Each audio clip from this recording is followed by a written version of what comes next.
Now today we are talking about pituitary gland. आज हम लोग पिट्यूटरी ग्लैंड के बारे में पढ़ेंगे और देखेंगे अपना खोपड़ी खोल के पिट्यूटरी ग्लैंड कैसे होता है। तो pituitary gland is classified into 3 category, मतलब 3 भाग में वो डिवाइड करता है। कौन कौन सा वो भी देखते हैं। एंटीरियर पिट्यूटरी,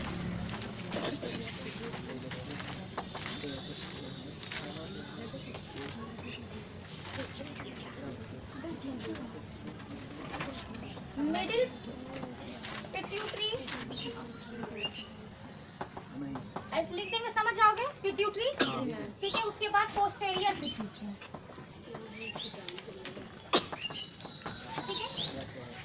जो हमारा जो पिट्यूटरी ग्लैंड है वो 3 भागों में डिवाइड है। It is differentiated into 3 reason.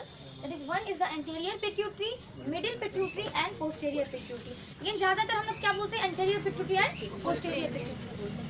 Pituitary gland है क्या? The pituitary gland is a master gland. इसको मास्टर ग्लैंड के नाम से जाना जाता है, but it is wrongly to say it is a master gland. और why it is called a master gland? Because it regulate all other endocrine system. और भी जो इस ये ऑलरेडी पिट्यूटरी ग्लैंड जो एंडोक्राइन ग्लैंड, ये जो है ऑलरेडी एंडोक्राइन ग्लैंड है। इसके अलावा जो भी एंडोक्राइन ग्लैंड है उसको ये रेगुलेट करता है। But this pituitary gland itself is regulated by hypothalamus, ठीक है। इसलिए nowadays pituitary gland is like a simple endocrine gland, like other endocrine gland जैसा होता है वैसा ही इसको कहा गया है, ठीक है।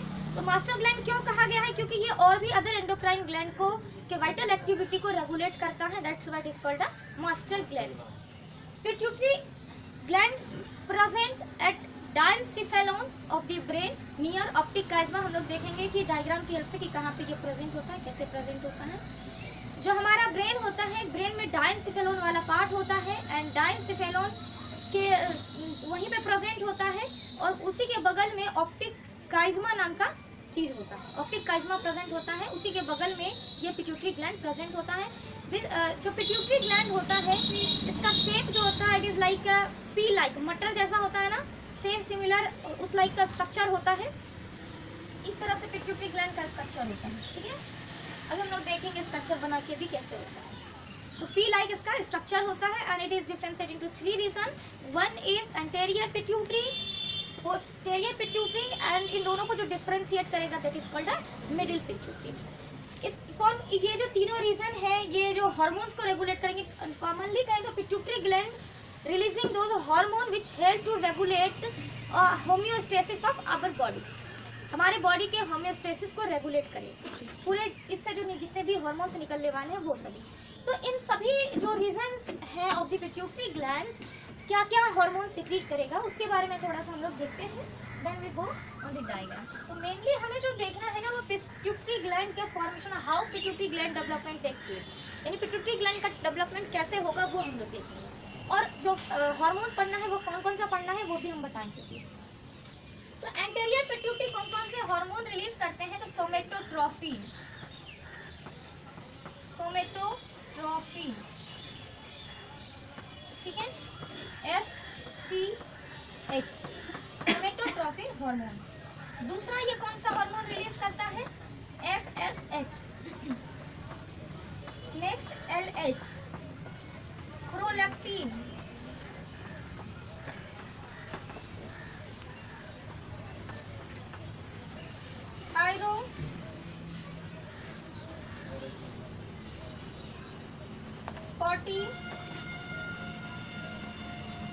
कॉर्टिकोट्रोफिन, ठीक है। नेक्स्ट जो है thyrotrophs. All these hormones are secreted by the anterior pituitary। जैसे कौन कौन से हार्मोन्स हैं देखिए, somatotrophin, FSH follicle stimulating hormone, LH for luteinising hormone, prolactin hormone, corticotrophin hormone, next is thyrotrophs hormone. जो मिडिल पिट्यूटरी है इट मींस कि जो ये बीच वाला है it secrete only one hormone that is MSH, melanophore stimulating hormone, मेलेनोफोर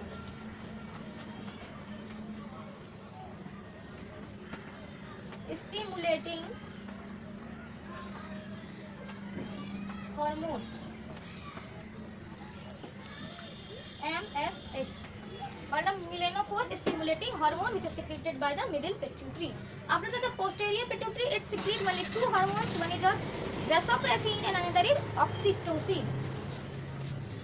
It secretes two hormones, that is one is vasopressin and another is oxytocin. Vasopressin is commonly called an antidiuretic hormone. Antidiuretic hormone, ठीक है?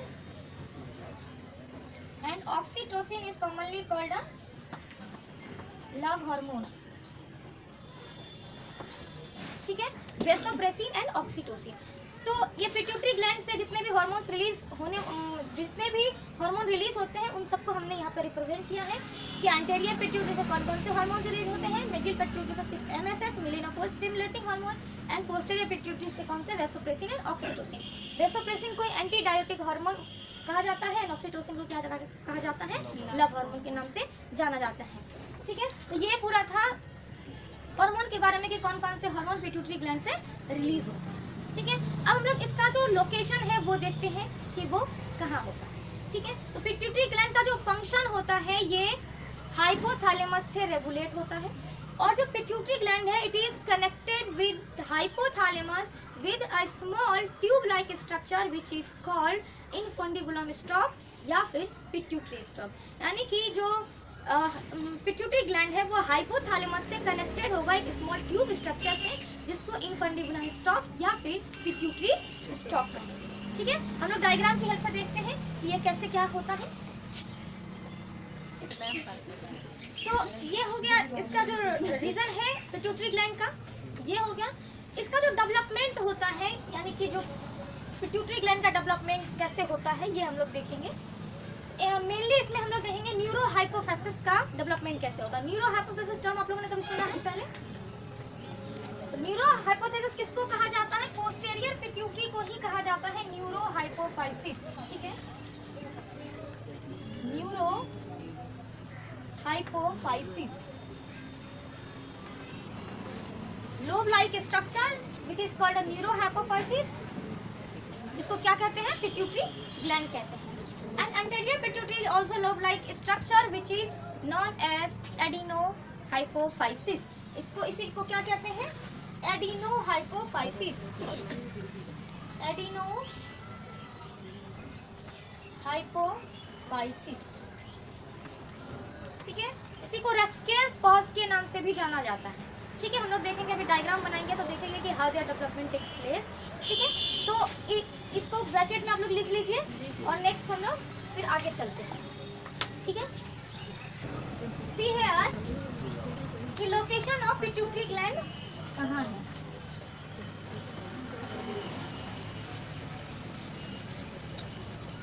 इस तरह का structure होता है हमारे brain में. यहाँ पे ऑप्टिक काइज़मा होता है,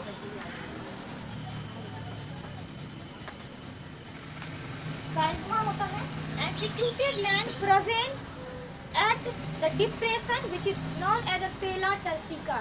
ठीक है, यहाँ पे हमें गड्ढा दिख रहा है, इस गड्ढे को बोलते हैं सेला टर्सिका. क्या बोलते हैं?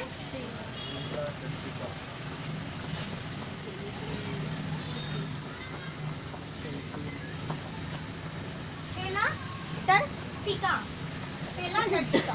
ठीक है, इसी सेला टर्सिका में in this depression arises the infundibulum stalk and from infundibulum stalk pituitary gland which is pea-like structure is connected. यहीं से जो है इस तरीके से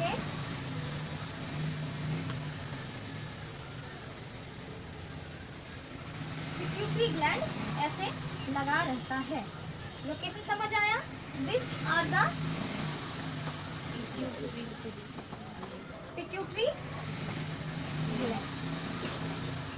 These are the infundibulum stalk.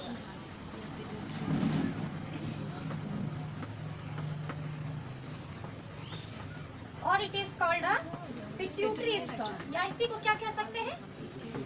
Pituitary stock कह सकते हैं.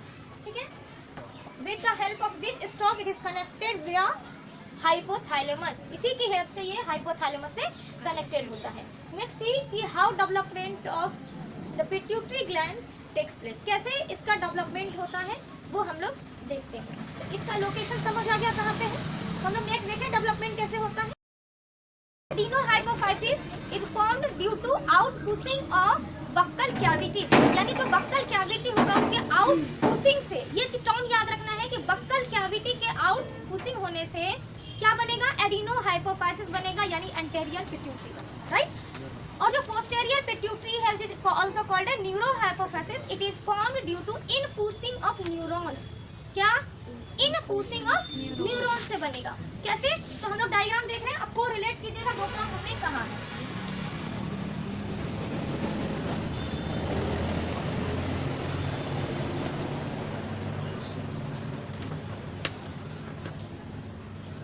इसमें भी हम लोग डेवलपमेंट जो है न्यूरोहाइपोफाइसिस का जो है मेल देखेंगे, तो पिट्यूटरी ग्लैंड में पोस्टेरियर पिट्यूटरी कर देते हैं यहाँ, न्यूरोहाइपोफाइसिस का डेवलपमेंट देखेंगे कि कैसे होता है न्यूरोहाइपोफाइसिस का। देखिए ये है हमारा ऑप्टिक काइज़मा, आई थिंक अगर पिट्यूटरी ग्लैंड सबके पास है तो ऑप्टिक काइज़मा भी सबके पास होगा। These are the optic chiasma and from here इस तरह से क्या होगा, न्यूरॉन्स है, न्यूरॉन्स में इनपुशिंग होगा लाइक दिस,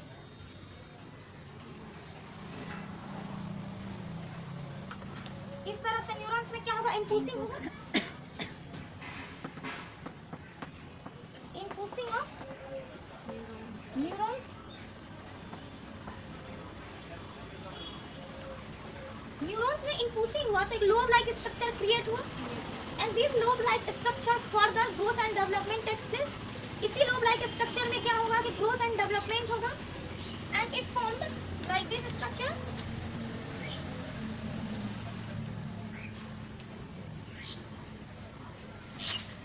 कुछ इस तरह का स्ट्रक्चर बनाएगा, ठीक है। यहाँ पे क्या हुआ कि growth and development takes place,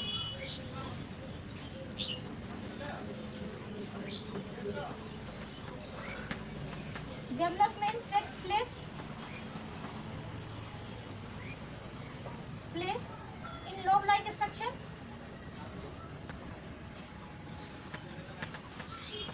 जो लोब लाइक स्ट्रक्चर बना था आफ्टर इनपुशिंग ऑफ न्यूरॉन्स, उसमें क्या हुआ, ग्रोथ एंड डेवलपमेंट हुआ, and after growth and development it elongate, जो यहाँ पे अभी जिस कंडीशन में है इसके बाद और इलोंगेट होगा, ये इलोंगेट होने के बाद इट फॉर्म्ड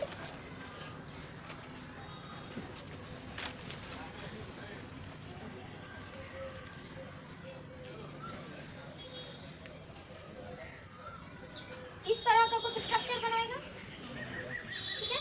तो ये इस तरह का जो स्ट्रक्चर बनाया that is formed a neurohypophysis.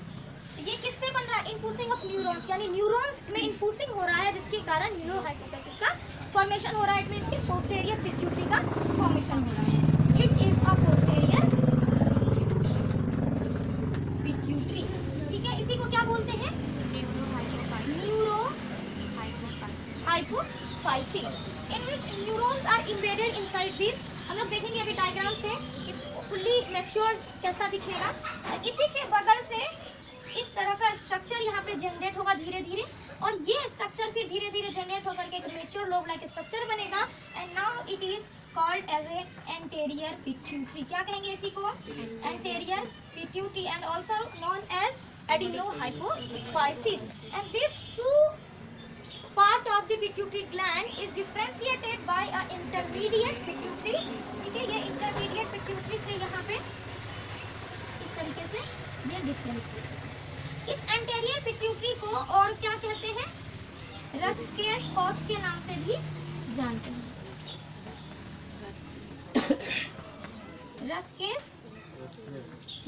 Pouch, रथ के पाउच के नाम से भी जानते हैं। तो इस तरीके से इसमें डेवलपमेंट होता है। जो ऑप्टिक काइज़मा इस तरह से लगा हुआ है, हाइपोथैलेमस से ये कनेक्टेड होगा जो पिट्यूटरी ग्लैंड है, और न्यूरॉन्स जो होगा उसमें इनपुशिंग होगा, और ये इनपुशिंग होने के बाद ये लोब लाइक स्ट्रक्चर का फॉर्मेशन करेगा, and this lobe like structure जो बनेगा that growth and development takes place here, and it elongate, after elongation it formed into a posterior pituitary or called a neurohypophysis.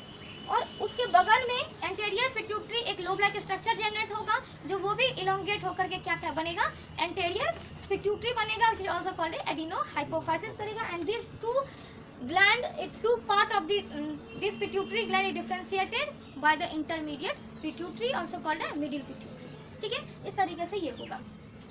अब इसका actual final जो है हम यहाँ डायग्राम बनाएंगे. उससे पहले आप लोग ये नोट कीजिए, फिर इसका फाइनल रिप्रेजेंटेशन करते हैं.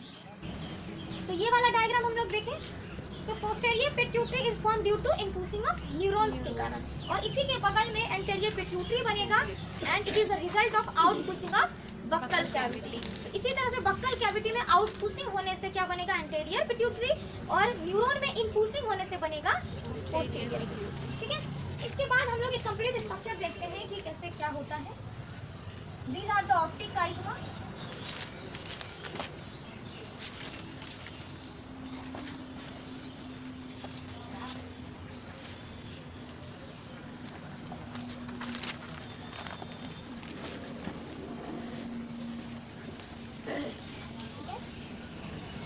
ये हो गया आपका ऑप्टिक काइज़मा.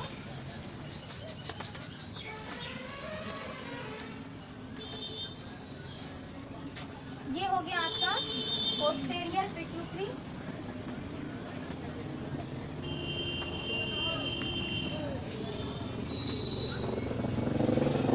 ये यहाँ पे थोड़ा स्टॉक लाइक स्ट्रक्चर होगा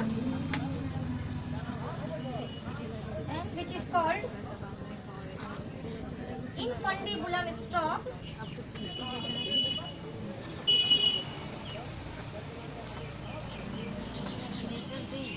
या फिर इसी को क्या कहेंगे, पिट्यूटरी स्टॉक.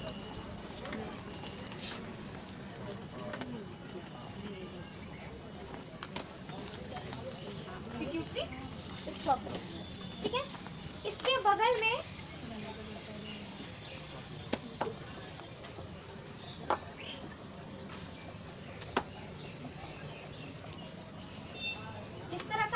जनरेट होगा due to outpushing of buccal cavity which is called as anterior pituitary or adenohypophysis. ठीक है, and it is also called a Ruff's pouch. Then anterior pituitary and posterior pituitary is differentiated by the region which is called as intermediate pituitary.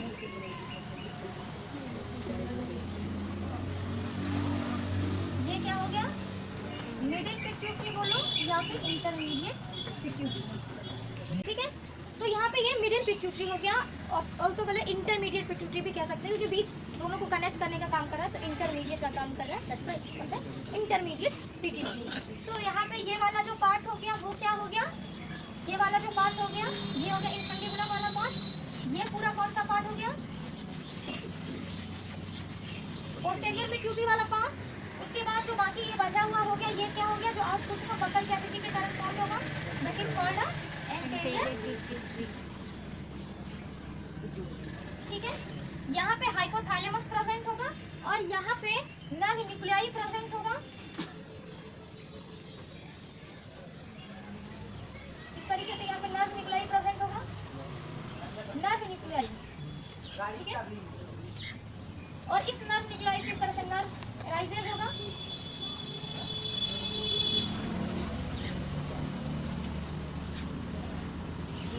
और ये nerve जो है यहाँ से आकर के कहाँ आएगा, पोस्टेरियर पिट्यूटरी में आएगा. इस तरीके से आकर के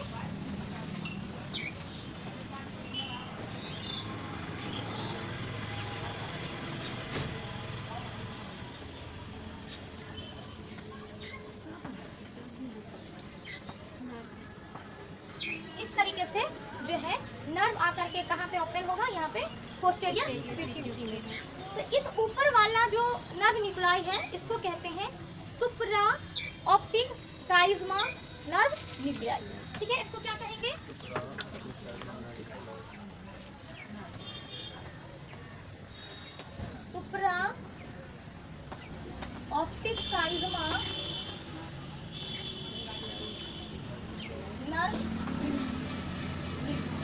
ऊपर वाला पार्ट को क्या बोलेंगे, ऊपर वाले ऑप्टिक नर्व निकलाई को क्या बोलेंगे, सुप्रा ऑप्टिक काइजमा नर्व निकलाई। नीचे वाले को क्या बोलेंगे, पारा वेंट्रिकुलर नर्व निकलाई, पारा वेंट्रिकुलर नर्व। ठीक है, दो नर्व निकला हुआ यहाँ पे, इसको बोलेंगे supra optic chiasma nerve nuclei and it is para ventricular nerve nuclei. हम लोग पहले से आप लोग जानते आ रहे होंगे कि बचपन से कि वेसोप्रेसिन और ऑक्सीटोसिन नाम का एक हार्मोन है जो कहाँ से रिलीज होता है, पिट्यूटरी ग्लैंड से रिलीज होता है। उसका एक्चुअल लोकेशन क्या है वो आज देखेंगे कि जो सुप्रा और ऑप्टिक काइजमा नर्व निकलाई है दे सिक्रीट वेसोप्रेसिन। क्या सिक्रीट करेगा, वेसोप्रेसिन। तो आज समझ में आया कि वेसोप्रेसिन कहाँ से सिक्रीट होता है, vasopressin. And paraventricular nerve nuclei secrete oxytocin.